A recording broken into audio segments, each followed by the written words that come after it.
오늘 우리가 주시는 말씀은 느헤미야서입니다. 지난주까지 신약을 했죠. 한 달 동안. 오늘 또 한 달 동안 구약 느헤미야서를 보기 시작합니다. 느헤미야서 1장 1절로 11절. 느헤미야서 1장 1절로 11절. 구약성경 727쪽 727쪽 정도 됩니다. 찾으신 줄 알고 들어 읽겠습니다. 하가랴의 아들 느헤미야의 말이라.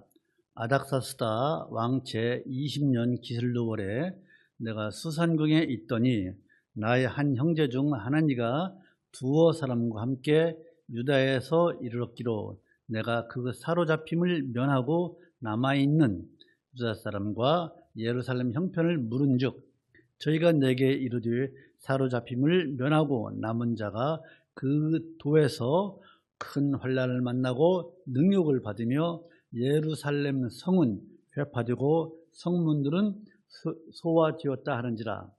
내가 이 말을 듣고 앉아서 울고 수일 동안 슬퍼하며 하늘의 하나님 앞에 금식하며 기도하여 가로되 하늘의 하나님 여호와 크고 두려우신 하나님이여 주를 사랑하고 주의 계명을 지키는 자에게 언약을 지키시며 긍휼을 베푸시는 주여 간구하나이다. 이제 종이 주의 종 이스라엘 자손을 위하여 주야로 기도하오며 이스라엘 자손의 주 앞에 범죄함을 자복하오니 주는 귀를 기울이시며 눈을 여시사 종의 기도를 들으시옵소서. 나와 나의 아비 집이 범죄하여 주를 향하여 심히 악을 행하여 주의 종 모세에게 주께서 명하신 계명과 율례와 규례를 지키지 아니하였나이다. 옛적에 주께서 주의 종 모세에게 명하여 가르사대 만일 너희가 범죄하면 내가 너희를 열국 중에 흩을 것이요 만일 내게로 돌아와서 내 계명을 지켜 행하면 너희 쫓긴 자가 하늘 끝에 있을지라도 내가 거기서부터 모아 내 이름을 두려고 택한 곳에 돌아오게 하리라 하신 말씀을 이제 청컨대 기억하옵소서. 이들은 주께서 일찍 큰 권능과 강한 손으로 구속하신 주의 종이요 주의 백성이니이다. 주여 구하오니 귀를 기울이사 종의 기도와 주의 이름을 경외하기를 기뻐하는 종들의 기도를 들으시고 오늘날 종으로 형통하여 이 사람 앞에서 은혜를 입게 하옵소서 하였나니 그때에 내가 왕의 술 관원이 되었었느니라. 아멘. 한 주간도 평안히 잘 계셨습니까? 예, 감사합니다. 모두 다 나오심에 참으로 감사합니다.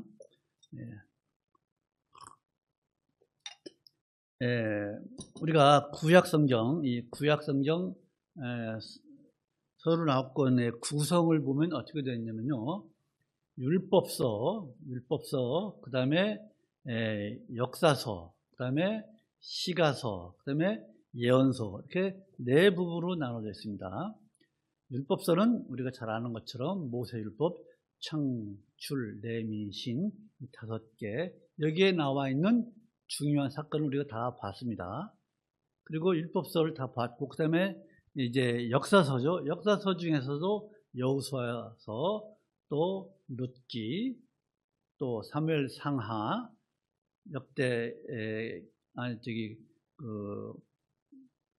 열왕기 상하를 다 우리가 거기에 나와 있는 사건들을 다 봤습니다. 역대기는 건너뛰었어요. 왜냐하면 열왕기와 중복되는 부분이 많이 있기 때문에 나중에 또 특별한 사건이 있으면 거기 역대기도 볼 것입니다. 이렇게 우리가 봐왔습니다. 그리고 역사서 저지난달에 에스라서를 봤고 이제 에스라서 다음인 이제 느헤미야서를 봅니다. 자, 열왕기와 역대기는요 이스라엘의 왕정제도죠. 왕을 달라고 막 그랬잖아요. 사사시대에. 그거 하나님께서 왕을 허락해서 이제 사울과 다윗 솔로몬을 이렇게 왕으로 세웠죠. 그리고 솔로몬 이후에 남북으로 나누죠. 이스라엘이 남유다 북이스라엘로 나눕니다. 그리고 북이스라엘은 누구한테 망해요? 아수르한테 멸망하죠. 남유다는 누구한테 멸망해요? 바벨론한테 멸망을 합니다. 우리 성도들은 아마 거의 이 정도는 기억하고 계실 거예요. 그래서 이제 열왕기와 역대기서는요, 이스라엘이 국가로서 왕정체도로서는 멸망을 당하는 것까지가 기록이 되어 있습니다. 멸망당합니다. 그리고 국민들은, 백성들은 어디로? 아수르로, 바벨론으로 같은 지역이에요. 다 포로로 끌려갑니다. 네. 그리고 이제 역사서 중에서 이제 에스라서와 이 느헤미야서, 오늘부터 볼 느헤미야서는요, 왕정제도, 이스라엘이 망하고 바벨론으로 끌려가서 포로 생활과 포로 70년 이후에 귀환한 역사를 드린 것이 에스라서와 느헤미야서예요. 예, 그것을 우리가 좀 아시고, 그런데 이 느헤미야서, 오늘부터 보면 느헤미야서는 포로 귀환이 세 번에 걸쳐서 이루어지죠. 1차 포로 귀환할 때는 스룹바벨이 이끌고, 2차는 에스라, 3차는 이 느헤미야가 이끕니다. 시대적으로는 상당한 기간이 서로 차이가 있습니다. 어쨌든 느헤미야가 이제 3차 포로 귀환을 하면서 기록한 말씀이 이 느헤미야서예요. 그런데 느헤미야가 이제 지금 우리가 읽은 것처럼 아닥사스다 왕, 즉 페르시아의 왕의 술관원으로서 일하다가 이제 귀환하면서 느헤미야의 사명이 뭐냐면 예루살렘의 성전은 이미 완공이 되었습니다. 주전 517년에, 그때로부터 약 한 70년 후의 일이에요. 지금 성전이 완공된 후 70년 후의 일이에요. 지금 우리가 말씀하는 일이. 어쨌든 이제 성벽을 완성을 하는 임무를 띠고 느헤미야가 이제 귀환을 합니다. 자, 그래서 무슨 말씀을 드리려고 그러면 에스라서와 느헤미야서, 뒤에 나오는 이제 에스더서까지도 무슨 말씀이냐면, 이스라엘이 국가 체제로서는 멸망했지만 우리도 일제 30년 동안 나라가 없었잖아요. 그죠? 우리가 당해보지 않았지만은 송기정 선수가 오죽하면은 이 일장기를 가렸겠습니까? 그런 것처럼 나라는 멸망했지만 국가는 우리 한민족은 있었잖아요. 그런 것처럼 이스라엘도 나라는 멸망했지만은 하나님께서 택하신 백성, 즉 택하신 백성을 향한 하나님의 일하심의 기록이 바로 느헤미야, 에스라, 에스더서예요. 하나님이 어떻게 일하시는지, 즉 구원의 역사는 그침이 없다는 거예요. 그것이 키 포인트예요. 구원의 역사는 그침이 없다. 그래서 오늘 느헤미야서를 우리 본론으로 들어가기 전에 느헤미야서를 간략히 정리를 하면은, 아까 말씀드린 것처럼 느헤미야는 이 성벽을 다시 건축하기 위해서 이제 귀환을 합니다. 느헤미야는 페르시아의 5대 왕 아닥사스다 왕의 술 맡은 관원이에요. 술 맡은 관원이 한마디로 얘기해서, 쉽게 얘기하면 오늘날 대통령실에 있는 그 식당, 주방장, 그런 정도 되는 거예요. 그러니까 공직자예요. 아주 꽤 고대 근동에서 술 맡은 관원이라는 것은 아주 왕의 측근 중에 측근이에요. 그렇죠? 예. 그런데 이 느헤미야가 어느 날, 즉 아닥사스다 왕 20년에, 그것이 주전 445년이에요. 445년. 그때의 수산궁, 그 왕이 있는 궁이에요. 있는데 누가 왔어요? 형제 하나니가 와서 이제 얘기를 합니다. 형님, 지금 고국의 이스라엘은요, 예루살렘은요, 남아있는 백성들, 많은 사람들이 포로로 끌려갔잖아요. 그 사람들이, 남아있는 사람들이 얼마나 능욕을 당하고 예루살렘 성벽은 파괴된 채로 지금 남아있습니다. 라고 느헤미야에게 얘기를 하죠. 그 얘기를 듣고 이제 느헤미야가 울면서 기도하는 거예요. 그런데 우리가 정리하면은 남유다가 언제 멸망했죠? 주전 586년에, 그죠? 586년에 멸망했다가 70년 후에 517년에 성전이 완공이 됩니다. 그것도 우리가 공부한 것처럼 20년 동안 방해를 받았잖아요. 성전을 완공하는데, 재건축하는데 20년 걸렸어요. 근데 성벽은 아직 완성이 허물어진 채로 완성이 안 되고 있는 거예요. 그런데 느헤미야가 이제 기도하면서 자기가 모시고 있는 왕 아닥사스다 왕에게 얘기를 해서, 사실 이만저만해서 제가 좀 예루살렘에 가서 성벽을 좀 재건축해야겠습니다라고 하니까 느헤미야 왕이 허락을 하는 거예요. 그래서 가서 해라. 그래서 52일 만에 예루살렘 성벽을 이제 완공을 합니다. 그리고 성벽을 완공을 하고 거기서 그치는 것이 아니고 이제 이스라엘의 그 허물어진 그 신앙 회복 운동을 이제 전개를 합니다. 그것이 느헤미야서의 커다란 줄거리예요. 커다란 줄거리예요. 즉 이스라엘이 영적으로 회복하는 것, 하나님의 선민이 영적으로 회복할 수 있도록 하는 것이 이제 느헤미야서의 말하자면 핵심이라고 봐도 됩니다. 이런 배경을 우리가 아시고 이제 갈수록 성벽을 재건축할 때 또 얼마나 또 반대가 심한지 몰라요. 이제 곧 나올 겁니다. 이런 배경을 우리가 머리에 두시고 오늘 본문 가운데서 받을 교훈을 한번 말씀드리고자 합니다. 여러분, 우리 성도는요, 여러분과 저는요, 늘 우리의 영원한 본향, 오늘 말씀 제목이 뭐죠? 본향을 사모하는 믿음. 우리의 본향을 사모하며 살아야 될 줄로 믿습니다.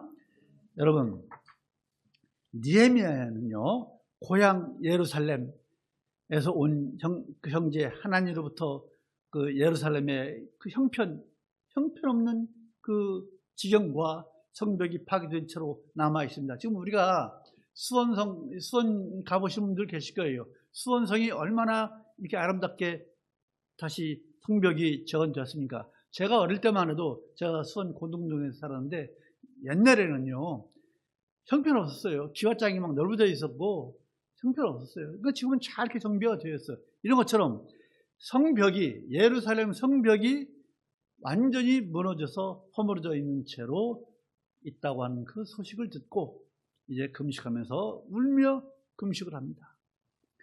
근데 느헤미야가요, 예루살렘에 가고 싶어도 못 가요. 왜요? 그가 아닥사스다 왕, 페르시아 왕, 그 당시에 최강대국 아닙니까? 그 왕을 보필하는 술 맡은 관원이잖아요. 함부로 움직일 수가 없는 거예요. 그래서 가고 싶어도 못 가요. 왕의 허락 없이는 꼼짝 못하는 그런 신분이에요. 그래서 그런 신분이지만은 그 왕 밑에서 얼마나 많은 부귀 영화를 누렸겠습니까? 페르시아에서 남부러울 것이 없이 사는 이 느헤미야예요. 이 정도 되면은 페르시아를 고국으로 생각하고 본향 예루살렘을 잊을 만도 하잖아요. 그렇죠? 그러나 느헤미야는요, 페르시아 그 왕 수산성에서 잘 먹고 잘 살았고 영화롭게 사는 것보다도 늘 본향 예루살렘을 사모하며 그리워한 거예요. 여러분, 느헤미야가 왜 이처럼 자기 본향 예루살렘을 사모하며 그리워했을까요? 그것은요, 하나님께서 약속이 있는 땅이기 때문에 그러는 거예요. 즉 하나님의 약속이 있는 곳에 들어가는 것을 늘 염두에 두고 페르시아의 부귀 영화보다도 더 가고 싶어하는 것이 바로 하나님의 약속의 땅 예루살렘이에요. 그거예요. 하나님의 약속이 있는 곳. 여러분, 우리는요, 우리가 하나님으로부터 약속받은 곳이 어디예요? 어디예요? 새 예루살렘 아닙니까? 예루살렘 성이에요. 예루살렘 성. 계시록 한번 보실까요? 계시록 21장, 요한계시록 21장 10절 보십시다. 요한계시록 21장 10절.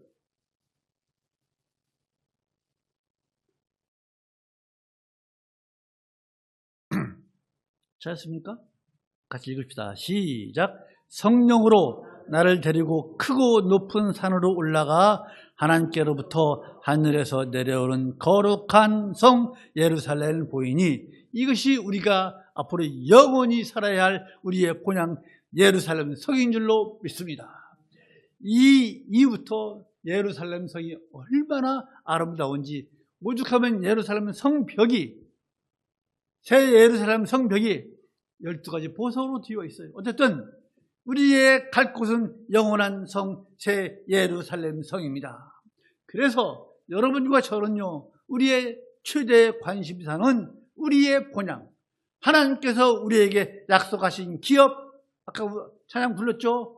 492장 영원하신 기업, 우리의 갈 곳 하나님 나라에 있어야 되는 거예요. 우리의 관심이, 최대의 관심사가 새 예루살렘 성, 영원한 우리의 기업에 있어야 될 줄로 믿습니다. 그러나 여러분, 오늘날 많은 기독교 신자들이 오히려 하나님 나라보다는 이 세상에 더 관심을 가지고 세상을 더 사랑하는 거 아니겠습니까? 하나님 나라 새 예루살렘 성을 사모하기보다는 이 세상의 부귀영화를 더 사모하고 있는 것 아니냐 이거예요.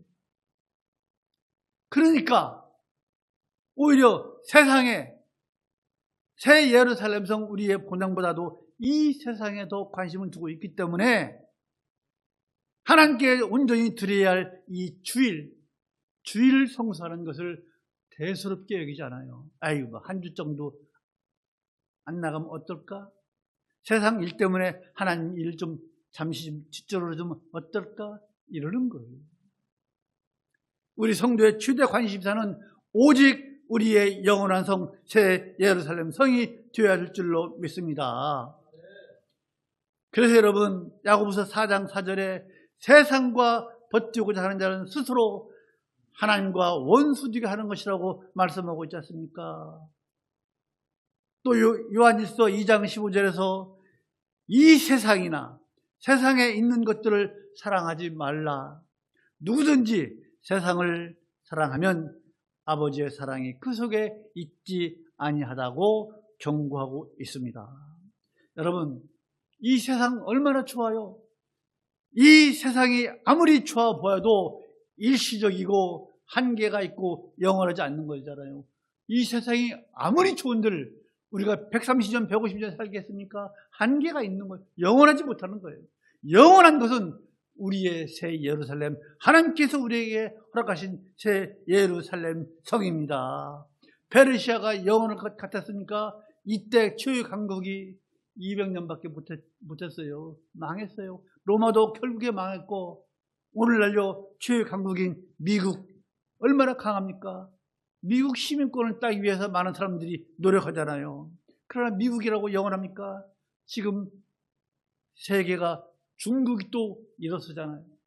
모르는 거예요. 영원한 것은 없는 거예요. 이 세상에서 영원한 것은 없어요. 오직 우리 하나님께서 계신 하늘나라 영원한 성, 새 예루살렘 성만이 영원한 줄로 믿습니다. 그것을 믿으시고 믿음에 신실하신 우리 모두가 되기를 주님의 이름으로 간절히 소망합니다. 두 번째, 여러분과 저는, 우리 모든 성도들은요, 인간적인 행동을 하기보다는 먼저 하나님께 기도하시는 우리 모두가 되기를 간절히 소망합니다.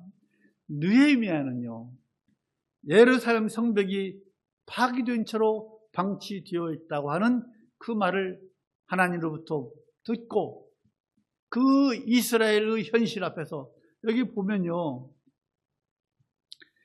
오늘 본문 3절 보실까요? 제가 읽을게요. 여러분 보세요.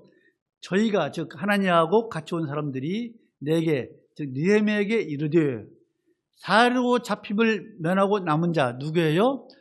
이스라엘에 남아있는 사람들, 포로로 다 잡혀갔지만 남아있는 사람들, 남아있는 자가 그 도 어디예요? 예루살렘이라는 곳에서 큰 환난을 만나고, 예루살렘에 남아있다고 멀쩡히 살아있는 게 아니에요. 고생하는 거예요. 바벨론 포로로 잡혀갔어도 고생하고 남은 자가 그 도에서 큰 환난을 만나고 능욕을 받으며 수치를 받으며 예루살렘 성은 회파되고 예루살렘 성전은 이미 72년 전에 완공이 되고 난 다음 이라고 말씀드렸죠. 성은 예루살렘 성벽이요. 성은 회파되고 성문, 예루살렘의 성문들은 소화되고 불에 다 타고 소화되었다고 하느니라. 불에 다 타버렸다고 얘기하고 있는 거예요. 그렇죠? 예. 이런 현실을 두고 느헤미야는 인간적인 방법을 쓰지 않았어요. 먼저 하나님께 기도했습니다. 하나님께 자복했어요. 6절을 보면 이제 주의 종 이스라엘 자손을 위하여 주야로 기도하오니 이스라엘 자손들이 주를 범했습니다. 이스라엘 자손의 주 앞에 범죄함을 자복하오니 자복하는 거예요. 자복. 주는 귀를 기울이시며 눈을 여시사 즉 느헤미야의 기도를 들으시옵소서. 나와 나의 아비 집이 범죄하였나이다. 우리 집도 느헤미야 여러분 우리 집도 죄를 지었나이다. 이렇게 하나님 앞에 자복하는 거예요. 하나님께 회개하고 호소했어요. 왜 그랬어요? 느헤미야는요, 이 세상의 모든 일을 주관하신 분이 하나님이시라는 것을 믿는 거예요. 그래서 하나님께 맡기는 거예요. 이러한 느헤미야의 모습은 오늘날 우리 성도들이 본받아야 할 것으로 믿습니다. 모든 것을 맡기십시오. 우리는요, 때로는 어떤 일을 계획하고 그 일을 위해서 내 수단과 내 능력, 내 방법을 동원해서 일을 합니다. 그렇죠? 보통 그렇게 해요. 먼저 하나님께 맡기고 하는 것 별로 없어요. 그렇죠? 그런데 문제는 그 일을 하다가 내 뜻대로 잘 안 풀릴 때 하나님을 찾아요. 하나님, 제가 하나님을 믿지 않습니까? 하나님은 좀 어떻게 해 주십시오. 이렇게 하나님을 찾는다 이거예요.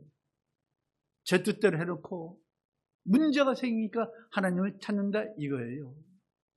이런 기도에 하나님께서 응답하실까요? 하나님을 무시하고 자기 뜻대로 자기 능력만 믿고 하다가 하나님을 찾는다 이거예요. 물론 기도를 안 하는 것보다 훨씬 낫죠. 그렇죠? 그렇잖아요.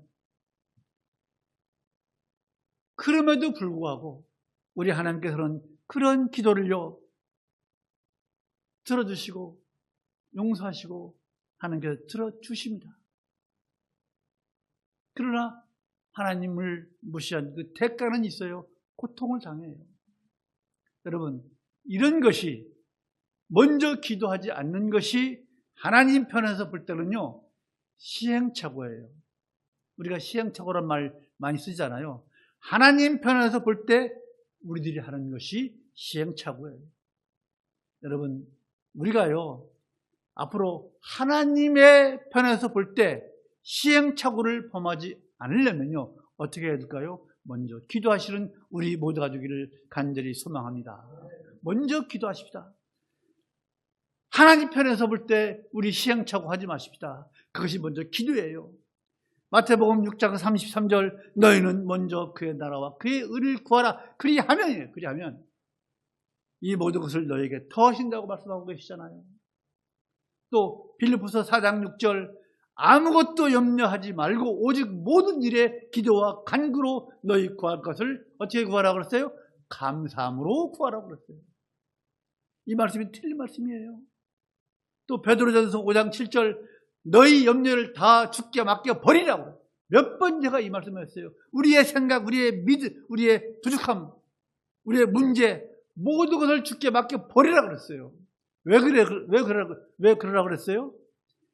주님께 하나님께 맡겨 버리면 그 순간 하나님께서 일하신다고 그랬잖아요. 그 내 일이에요, 하나님 일이에요. 하나님 일이 된다고 그랬잖아요. 하나님 맡으십시오. 우리 기도할 뿐이에요. 하나님 일이 된다고 그랬잖아요. 그래서 너희 염려를, 우리의 모든 염려를 주께 맡겨 버리라. 이는 저가 너희를 권고하십니다.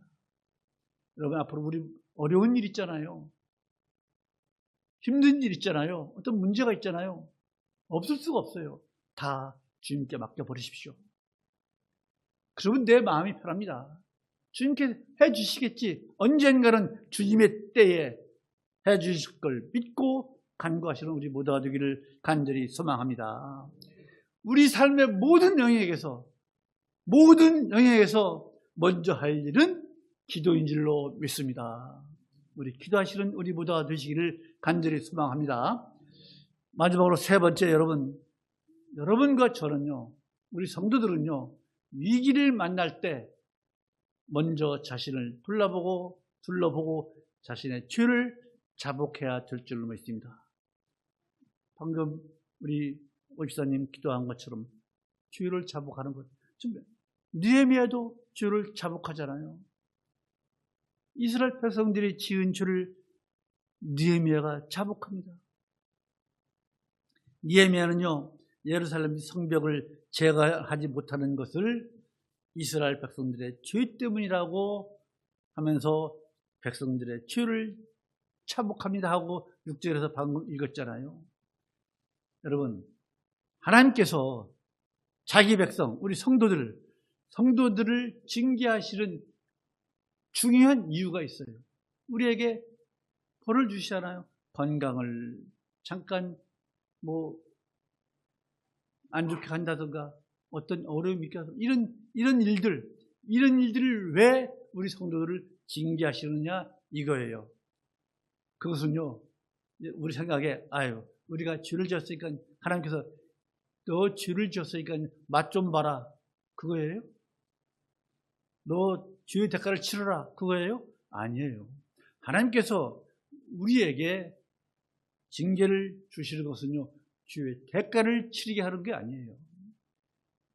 우리를 징계하시는 것은요, 먼저 우리의 허물, 우리의 죄를 인정하고 하나님께 고백하라는 거예요. 자복하라는 거예요. 자복. 이거예요. 그래서 그런 우리의 죄를 자복하는 과정을 통해서 어떻게 해요? 죄에서 돌이켜라 이게. 그게 뭐예요? 회개잖아요. 우리의 죄를 하나님께 내가 이런 죄를 지었습니다. 하나님 자복합니다. 그리고 제가 또 죄를 짓겠습니다. 그렇게 합니까? 아니잖아요. 우리가 죄를 지은 것을 자복하는 과정을 통해서 우리가 죄에서 돌이키게 하기 위해서 우리에게 죄에 대해서 징계하시는 거예요. 그래서 여러분, 혹여나 우리가 하나님의 징계로 어려움이나 고난이나 위기를 만났다고 생각될 때, 그렇죠? 이건 하나님께서 나에게 징계하시는 거구나. 그렇다면 가장 먼저 여러분 우리의 자신을 둘러보고 우리에게 혹시나 숨은 죄가 있나를 찾아서 하나님께 자복하고 회개하시는 우리 모두가 되기를 간절히 소망합니다. 여러분, 숨은 죄를 자복하는 데서부터 문제의 실마리가 풀리고 죄를 자복함으로 인해서 하나님의 은혜가 우리에게 임할 줄로 믿습니다. 죄는 자복하지 않으면서 은혜만 베풀어 달라고 하나님께 기도한다고 하면 하나님께서 그 기도를 들으실까요? 하나님께서 그 기도를 외면하실 것입니다. 외면할 거예요. 우리도 마찬가지잖아요. 우리도 자식을 키울 때 자식이 잘못하면요, 어떻게 해요? 매를 들거나 말로 훈계하잖아요. 그렇죠? 그런데 자녀가 잘못을 저질러 놓고 잘못했다는 말도 안 해요. 또 앞으로 다시는 그렇지 않겠습니다. 라는 말도 안 하고 그저 용서만 해달라고 그래요. 그럴 때 부부가 쉽게 용서를 구하지 않는데 용서해 줍니까? 그렇지 않을 거예요. 잘못했다, 다시는 안 그러겠다, 그런 다짐 없이 용서만 구한다면요, 당장 앞에 있는 그 징계를 피하는 것이기 때문에 진정성 있게 용서를 구하는 것이 아니잖아요. 그렇잖아요. 그런 것처럼 마찬가지로 우리도 우리의 죄를 하나님께 자복함 없이 하나님께 용서만 구한다면 그것은 진정으로 회개하는 것이 아니고 뉘우치는 것이 아니잖아요. 당장 하나님 앞에 면피하라는 것 아니겠습니까? 그것을 하나님께서 모르시겠습니까? 다 아시잖아요, 하나님께서. 그래서 하나님께서는요, 우리가 우리의 숨은 죄, 자백하지 않은 죄, 그것을 우리가 회개하고 자복할 때까지 기다리시는 거예요.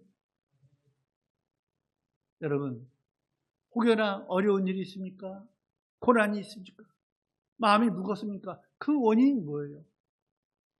하나님의 징계로 인한 거 아니겠습니까? 그렇다면 우리가 가지고 있는 숨은 죄를 찾으십시오. 그리고 자복하십시오. 자복하는 것이 어렵고 힘든 이 길을 벗어날 수 있는 가장 빠른 지름길인 줄로 믿으십시오. 여러분, 하나님께서요, 욥이 하나님께서 의인이라고, 동방의 의인이라고 인정했잖아요. 그러나 사탄 마귀의 그 상소로 하나님께서 허락한 고난이 얼마나 큽니까? 자식 다 죽어가, 짐승 다 뺏겨, 가산 다 탕진해버리잖아. 다 뺏기잖아요. 온 몸은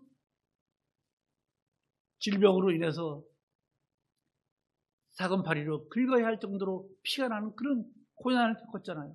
그러면서 누가 찾아와요? 엘리바스, 빌닷, 또 뭐 엘리후, 또 한 사람 누구야? 소발.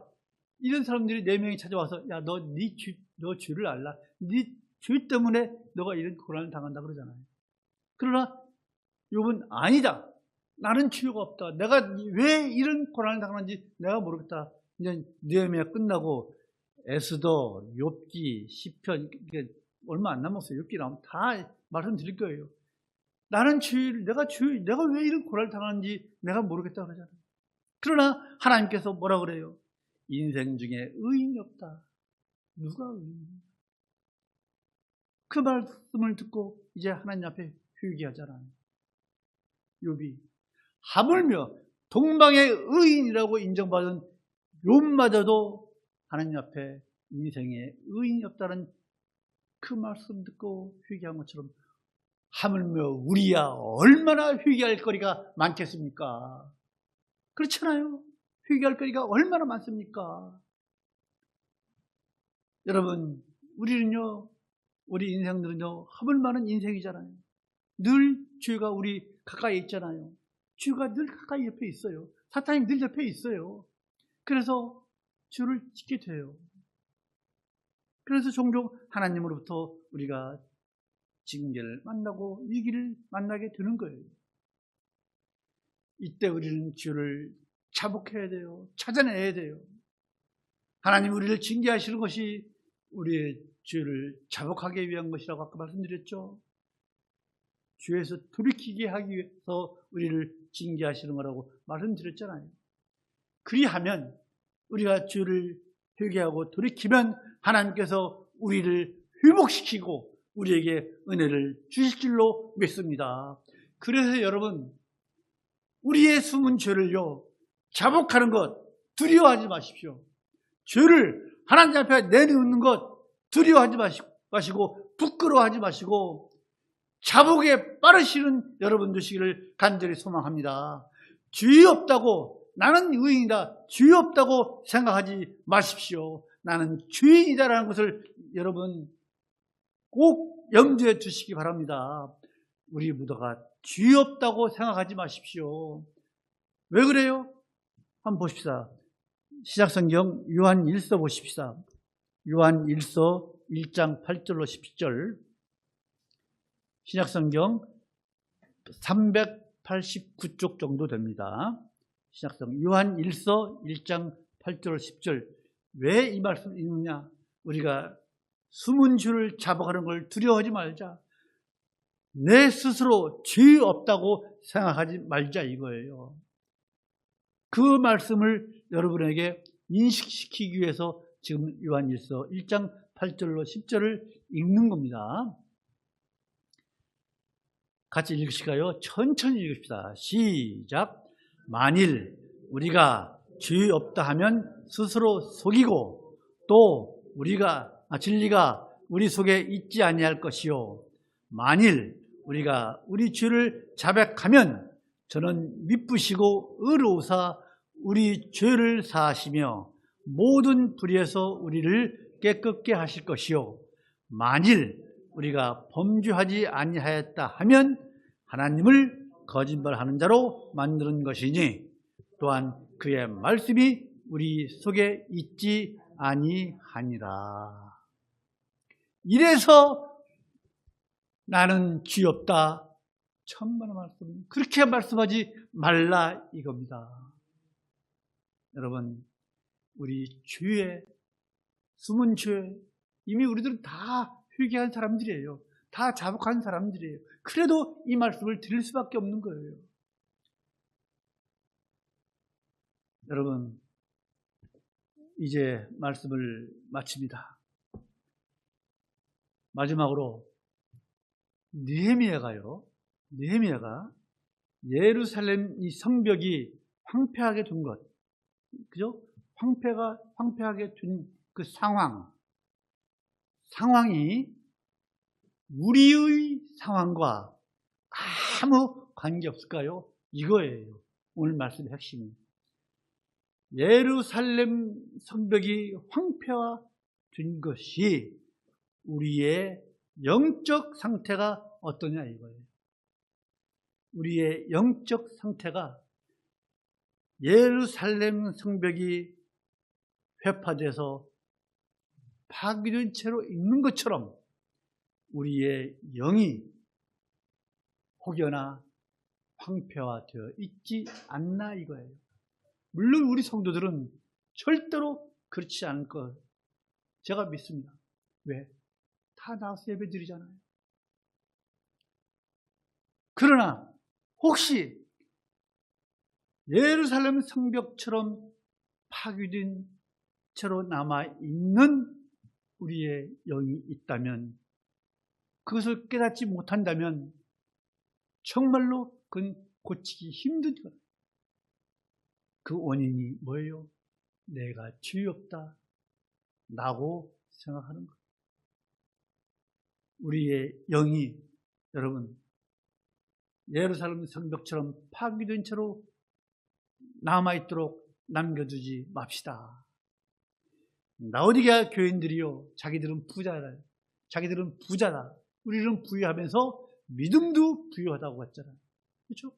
그러나 우리가 계시록 봤잖아요. 그러나 예수님께서 그들에게 뭐라 그랬어요? 너희들은 연단된 금을 사라 그랬어요. 그리고 너희들이 죄로 인해서 너희들 발가벗은 것처럼 보인다. 그래서 흰 옷을 사 입으라고 그랬잖아요. 그리고 너희들이 눈먼 사람처럼 보지 못한다. 영적으로 보지 못한다. 그래서 뭘 사라 그랬어요? 안약을 사서 눈에 바르라고 그랬잖아요. 예수님께서 라오디게아 교인들에게 너희들은 부유한 것이 아니다. 믿음에 부유한 것이 아니라 너희들은 헐거벗은 사람들이라고 예수님께서 진단하고 처방전 내렸잖아요. 안약을 사서 바르라. 흰 옷을 사 입어라. 불로 연다는 금을 사라. 라고 명령하셨잖아요. 여러분, 하나님께서 우리의 영적 상태를 지금 어떻게 보고 계실까? 예루살렘 성벽이 회파돼서 느헤미야가 울고 금식하면서 기도하는 것처럼 우리의 영혼이 회파돼서 황폐되어 있다면 어서 빨리 그것을 재건하고 복귀하려고 하는 그런 노력이 우리 모두에게 있으시기를 간절히 소망합니다. 우리 믿음의 굳건히 서는 것밖에 없어요. 하나님을 굳게 붙잡는 것밖에 없습니다. 그것이 우리의 황폐화된 영혼이 재건축되는 줄로 믿습니다. 우리 성도들은 그런 분이 안 계세요. 믿습니다. 혹여나 앞으로 그런 일이 있다면 빨리 우리의 영이 연약해져 있다면 그것을 복귀하고자 하는 느헤미야처럼 금식하며 회개하며 울며 기도하는 우리 모두가 되기를 주님의 이름으로 축원합니다. 마치겠습니다. 거룩하신 하나님 아버지, 은혜를 참으로 감사합니다.